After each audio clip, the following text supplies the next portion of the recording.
ആരോഗ്യവകുപ്പ് മന്ത്രി നന്നായിട്ട് പേടിച്ചിട്ടുണ്ടെന്ന് മനസ്സിലായി. അതുകൊണ്ടാണ് ഈ ഡ്രൈവറോട് വണ്ടി എടുക്കുക എന്ന് പറഞ്ഞുകൊണ്ടിരിക്കുന്നത്.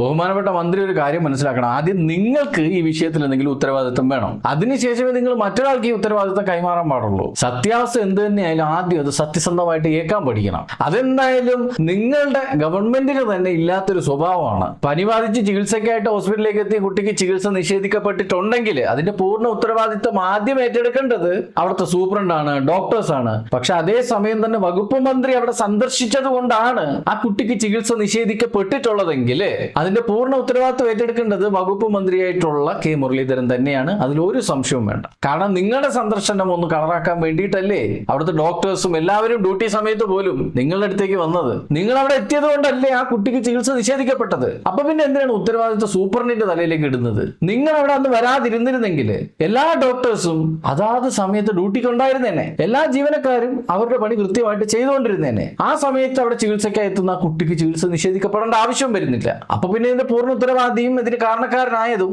വകുപ്പ് മന്ത്രി തന്നെയാണ്. സത്യം പറഞ്ഞു കഴിഞ്ഞാൽ ഒരു സാധാരണ ജനമെന്നുള്ള നിലയ്ക്ക് ഞാൻ പറഞ്ഞു മടുത്തൊരു സംഭവമാണ്. നിങ്ങളുടെ ഈ ഭരണം കാരണം ജനങ്ങൾ ബുദ്ധിമുട്ടിക്കൊണ്ടിരിക്കുകയാണ്. ബഹുമാനപ്പെട്ട മന്ത്രി, നിങ്ങളൊരു കാര്യം മനസ്സിലാക്കേണ്ടത്, മറ്റെല്ലാ മേഖലകളിലെ വിഷയങ്ങളിലും കയറി നിങ്ങൾ അഭിപ്രായം പറയുന്നുണ്ട്. പക്ഷെ നിങ്ങളുടെ സ്വന്തം മേഖല അല്ലെങ്കിൽ നിങ്ങളുടെ സ്വന്തം മേഖലയിൽ ഉണ്ടാകുന്ന പ്രശ്നങ്ങൾ കൃത്യമായിട്ട് പരിഹരിക്കാൻ നിങ്ങളെ കൊണ്ട് കഴിഞ്ഞില്ലെങ്കിൽ പിന്നെ എന്തിനാണ് നിങ്ങൾ ആ വകുപ്പ് മന്ത്രിയായിട്ട് തുടരുന്നതെന്ന് എനിക്ക് മനസ്സിലാവുന്നില്ല. നിങ്ങളുടെ ഗവൺമെന്റിന് നേരെ ഒരു അലിഗേഷൻ ഉണ്ടായി കഴിഞ്ഞാൽ അതിന് മറുപടി കൊടുക്കുന്നതിൽ തെറ്റില്ല. പക്ഷെ സ്വന്തം വീട് നമ്മൾ നന്നാക്കിയിട്ട് വേണം അന്യന്റെ വീട്ടിലേക്ക് നോക്കിയിട്ട് കുറ്റം പറയാൻ. നമ്മുടെ മുഖ്യമന്ത്രിയോടായിട്ട് ഞാൻ വീണ്ടും അഭ്യർത്ഥിക്കുകയാണ്, ദയവ് ചെയ്ത് നിങ്ങൾ ഈ സംസ്ഥാനം ഭരിക്കുന്ന മുഖ്യമന്ത്രിയാണെന്നുള്ള കാര്യം ഉൾക്കൊള്ളുക. ശേഷം ഇവിടെ സംഭവിക്കുന്ന എല്ലാ പ്രശ്നങ്ങൾക്കും ഒരു പരിഹാരം കണ്ടെത്താനായിട്ട് ശ്രമിക്കുക. അതിനു വേണ്ടിയിട്ട് എല്ലാ വകുപ്പ് മന്ത്രിമാർക്കും നിങ്ങൾ നിർദ്ദേശം കൊടുക്കുക. നിങ്ങളെക്കാളും സീനിയർ ആയിരിക്കും ആഭ്യന്തരം കൈകാര്യം ചെയ്യുന്ന മന്ത്രി, ആരോഗ്യം കൈകാര്യം ചെയ്യുന്ന മന്ത്രി. ഇങ്ങനെ ഓരോ മേഖലയിലും കൈകാര്യം ചെയ്യുന്നവർ ചിലപ്പോൾ നിങ്ങളെക്കാളും സീനിയർ ആയിരിക്കും. പക്ഷേ ഈ സംസ്ഥാനത്തിന്റെ മുഖ്യമന്ത്രി എന്ന് പറയുന്നത് വി ഡി സതീശനാണ്. അപ്പോൾ നിങ്ങളാണ് എല്ലാവർക്കും നിർദ്ദേശങ്ങൾ കൊടുക്കേണ്ടതും. എന്തെങ്കിലും ഒരു ബുദ്ധിമുട്ടോ എന്തെങ്കിലും ഒരു തെറ്റോ ഒരു മേഖലയിൽ സംഭവിച്ചു കഴിഞ്ഞാൽ അതിനു വേണ്ടുന്ന കൃത്യമായ നടപടി സ്വീകരിക്കാനായിട്ടുള്ള ഉത്തരവാദിത്വം നിങ്ങൾക്ക് കൂടിയുള്ളതാണ്. ഭരിക്കുന്ന മേഖലയിൽ എന്തെങ്കിലും ഒരു പ്രശ്നം ഉണ്ടായിക്കഴിഞ്ഞാൽ പെട്ടെന്ന് പോയി കൈയും കഴുകിയിട്ട് ഞാനല്ലേ ഇതൊന്നും ചെയ്തത്, എനിക്കിതൊന്നും അറിയില്ലേ എന്ന് പറഞ്ഞുകൊണ്ട് കാര്യമില്ല. ആ സംഭവത്തിന്റെ പൂർണ്ണ ഉത്തരവാദിത്വം ഏറ്റെടുക്കുക. അതിനൊരു സൊല്യൂഷനായിട്ട് എന്ത് ചെയ്യാൻ പറ്റുമോ അത് ചെയ്യുക. ഇങ്ങനെയൊക്കെയാണ് ഭരിക്കേണ്ടത്. അല്ലാതെ എന്തെങ്കിലും ഒന്ന് പറ്റിയെന്ന് മനസ്സിലായി അപ്പൊ തന്നെ ഓടി കാറ് കയറിയിട്ട് ഡ്രൈവറോട് വണ്ടിയിട് ഞാൻ നിർദ്ദേശം കൊടുത്തിട്ടുണ്ട് എന്നൊന്നും പറഞ്ഞിട്ട് ഒരു കാര്യമില്ല.